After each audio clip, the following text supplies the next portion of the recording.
this just in, the Bank of Canada is holding its policy interest rate steady at 2.75%.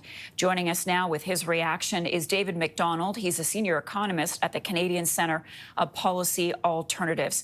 Largely what economists were expecting, David. What do you make of the bank's decision? Yeah, that's right. And so the big uncertainty around American trade policy continues. At the last announcement, the Bank of Canada created two scenarios of what might happen going forward. They really diverged in the second quarter of this year, and we don't have the data yet for the second quarter of this year. So do we end up in the doomsday scenario where American trade policy crushes economic growth in the second quarter? Or do we end up in the nothing burger scenario where Trump talks big and then backs off on tariffs? We don't know yet what the impact is going to be on the second quarter. And so I think we'll probably end up waiting till the July decision of the bank, where we will have a lot more insight into what is happening with economic growth in Canada. And then we may see some decrease at that point, but certainly none today. None today. What are you listening for from Tiff Macklem, again, as he needs to address tariffs and how they play into his decision?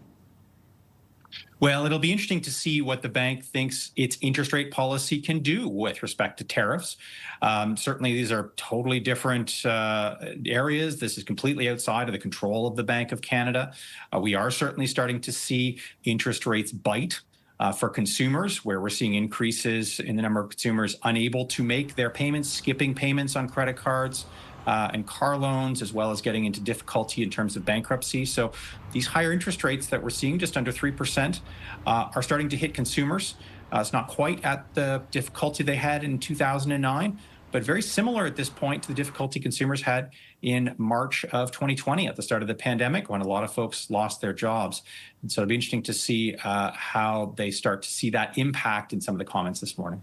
All right, David Macdonald for us this morning, reacting to the news that the Bank of Canada has decided to keep interest rates unchanged at 2.75%. David is a senior economist at the Canadian Centre of Policy Alternatives.